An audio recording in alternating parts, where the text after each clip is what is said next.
Be ready for the dictation. Start.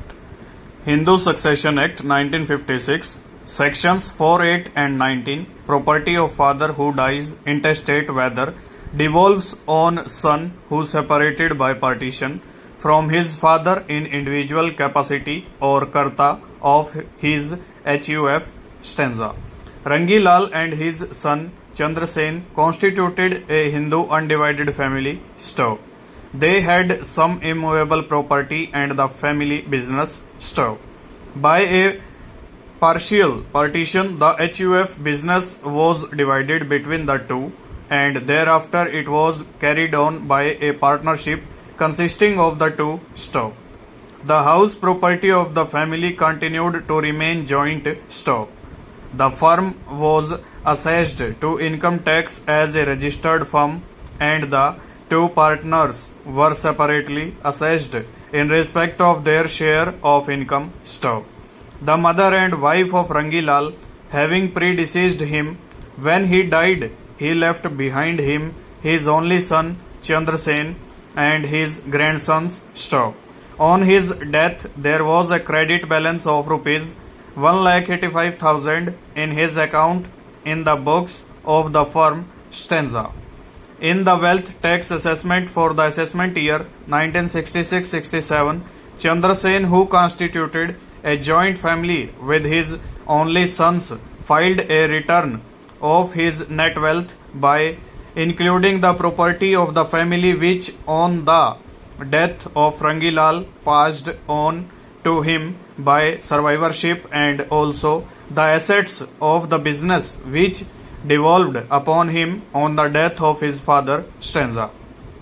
The sum of rupees 1,85,000 standing to the credit of Rangi Lal was, however, not included in the net wealth of the SSC family. Stop. Similarly, in the wealth tax assessment for the assessment year 1967-68, a sum of rupees 1,82,000 was not included in the net wealth of the SSC family. Stop.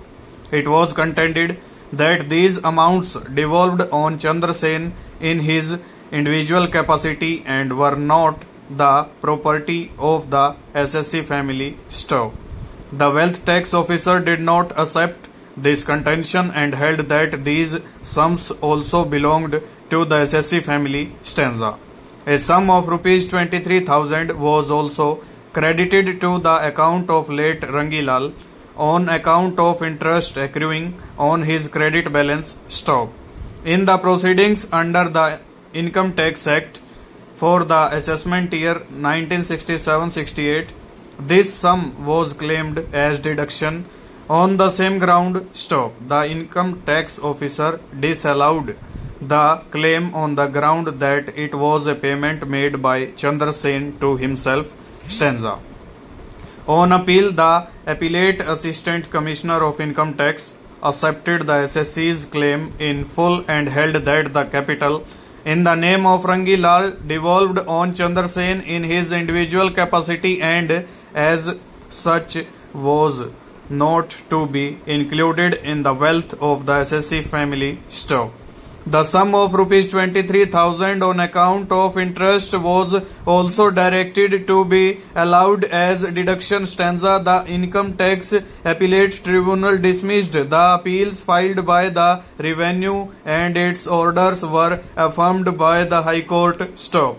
On the question whether the income or asset which a son inherits from his father when separated by partition should be assessed as income of the Hindu undivided family consisting of his own branch including his sons or his individual income, dismissing the appeals and special leave petition of the revenue, the court held the sums standing to the credit of Rangi Lal belonged to Chandrasen in his individual capacity and not the joint Hindu family. Stop.